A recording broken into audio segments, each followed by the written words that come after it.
Hi everyone, Alex here, AMRC, and today I have the Xfly P68 850mm.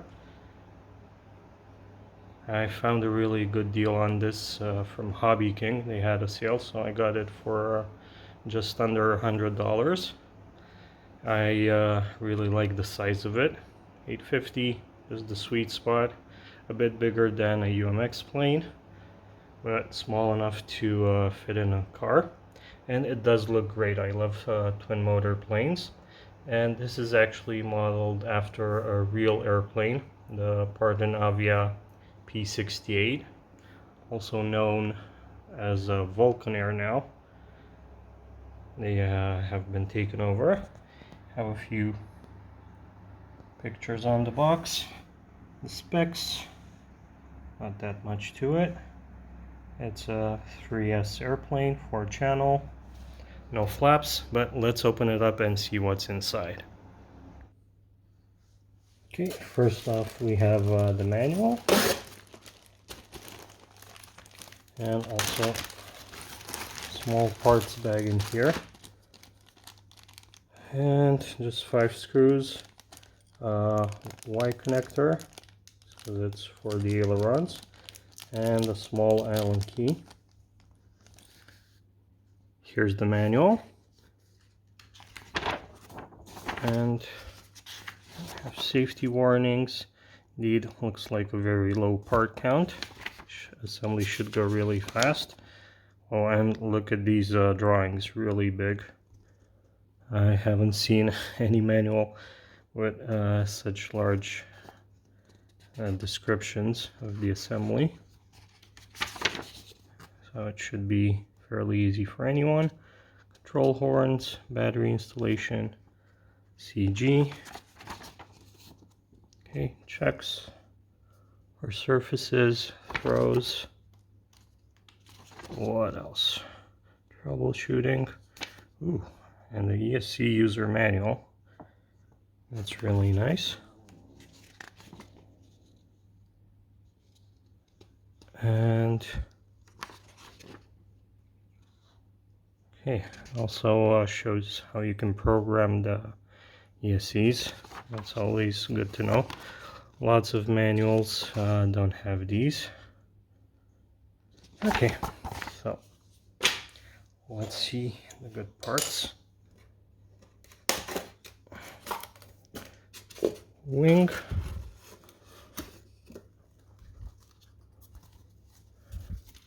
It's protected very nicely. Wow, look at these curved wingtips. Really nice touch. I think it's replicate a scale aircraft as good as they could. These props look really nice. I love the painted tips, and they're counter rotating. Also really nice touch. This part here is painted, but I think this cowling and the spinner, they're all plastic. There's 2 screw holes here. No flaps, just ailerons. But I see we have separate cables for the servos, so they could be set up as flaperons. I might try that.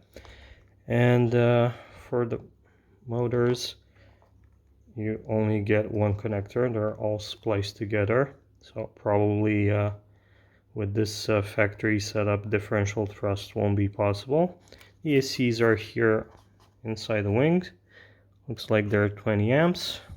An XD30 connector. That's nice. I have batteries for that. And the servos, just plain black servos. I do not like these push rods with the pinch connectors, but see, you can flex them a bit, but for a plane this size they should do the job.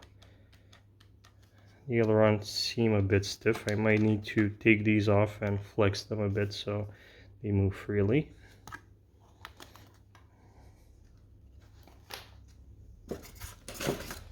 Next, landing gear.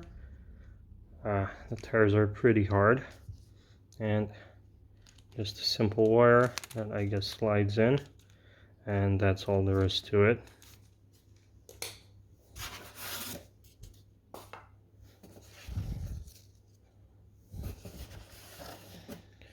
And the fuselage, the main attraction. I like this scheme. I would have preferred, I think, the red version that you saw in the box. They only had this one in stock, but I think this one has a bit more detail. And the trim scheme has these gray and red lines. The paint, I don't know if you can see, it's not perfect. There is a bit of bleeding of the color, but overall it looks good. You won't be able to tell the difference in the air. And the windows here are stickers, decals, not perfectly applied, but again, in the air no one's gonna see. The nose here has a plastic cover. Front wheel also pretty stiff. It's already installed. 2 servos. The rudder connection is already done. I'll probably need to align this just a little bit, but I'll see after I power it up. And these you can adjust from these screws here. That's a bit better. And you can see there's also the connector here for the steerable front wheel. The hatch here, pretty beefy magnets. Battery should go there, and the receiver.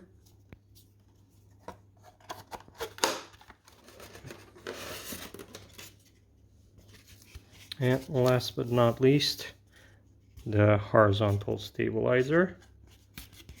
See, it has some reinforcement in here. Again, paint is not perfect. You can see here, here. But for what this plane cost, I won't complain. The foam seems pretty decent, comparable to other planes I've had. And yeah, I forgot to check, but the wing also looks like it has a spar in here. It's not very visible. It's embedded in the foam. Not sure if it's fiberglass or carbon fiber, but it seems pretty stiff and hefty. Okay, so let's get this assembled, see what it looks like. Okay, the first step is putting the main landing gear on. That should be easy, it just snaps into place here.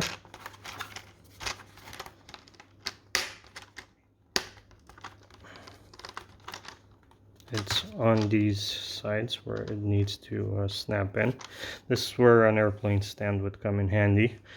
I don't have one yet. The nose gear isn't removable. It's glued in here. See, it's a 2-piece fuselage that has been glued together from factory, and to get to it, it's quite inaccessible. It's all the way up there in the nose. I don't know if I can even show you on camera, but yeah, you're pretty much stuck with it. What you could do, I see these have these C-clips holding the wheels on. So if we do get snow, I might try 3D print some skis for it and see if I can put them on here. The next step is the horizontal stabilizer. What I like to do is work the foam a bit just to make sure it moves freely before I install it. Then I'll connect the servo horn. I'll use the outer hole here, connected to the linkage, because once it's on, it'll be a lot harder to do.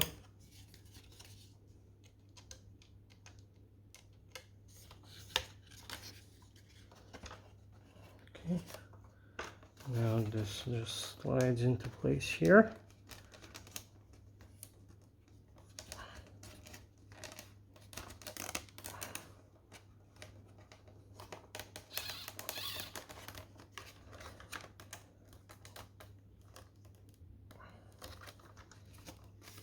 and there's one screw holding it in.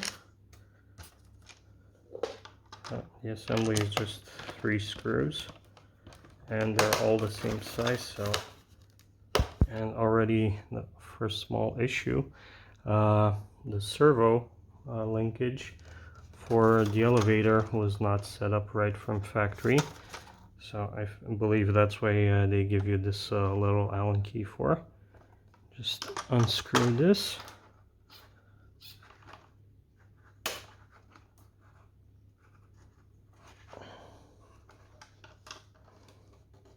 Then you can slide it out. Try to get the servo to neutral position. But once the receiver is connected and it's powered up, that's when it's best to set it. And the final step of the assembly, putting the wing on.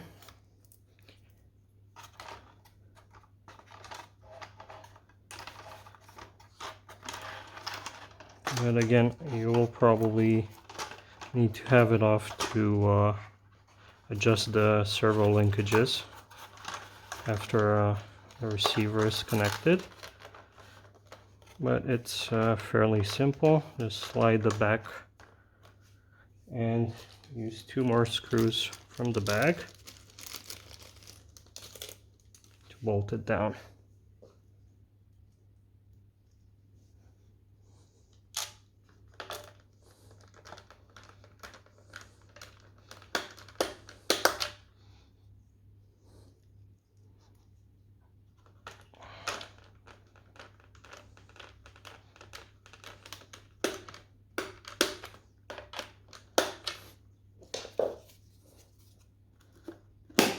Hatch goes back on, and that's it as far as assembly goes.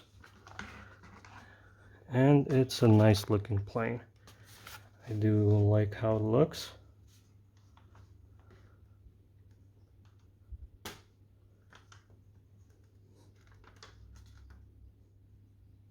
And here's what it looks like compared to my UMX Twin Otter. It is larger in every direction, but not by much. But it's still really nice that it has replaceable ESCs, motors, props, servos. Everything is pretty standard, and you can upgrade parts if you need. Here they are side by side. I love seeing these comparisons because it helps me better perceive an airplane when the size of an airplane when I see it next to one I already know.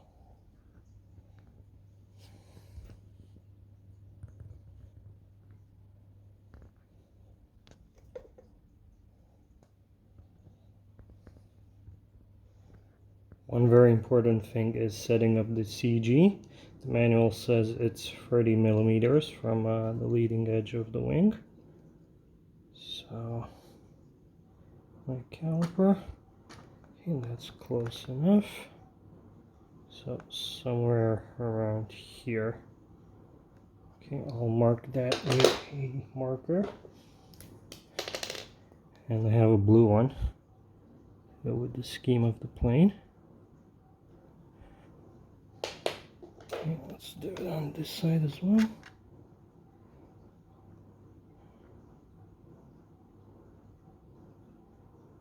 Somewhere around there.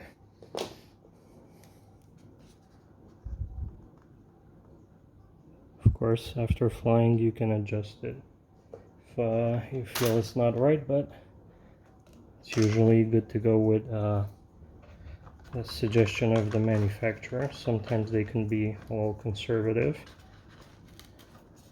And I have this 853S from CNHL. Let's see how it balances with this.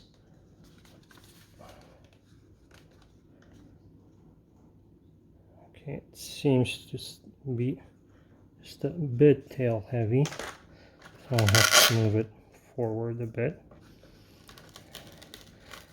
This is on the small side of the recommended batteries. And I have a 1300 also, just that it's XT60. Okay, this seems about right.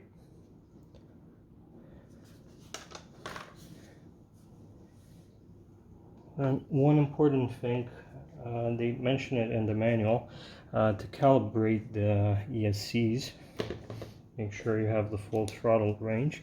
What you need to do is push the throttle all the way up, have the throttle cut off. It's best to have the propellers removed for this. Then after you connect the battery, you'll have two beeps.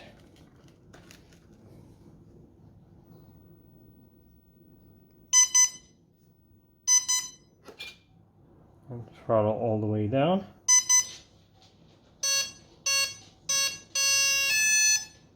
There's one of my doggies. And yeah, now it should be calibrated. Okay, surfaces are all working. And let's see these props spin for the first time.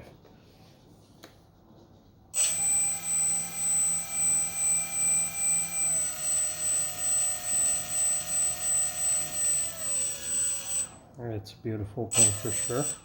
One last thing, it's always good to check your plane is tracking straight.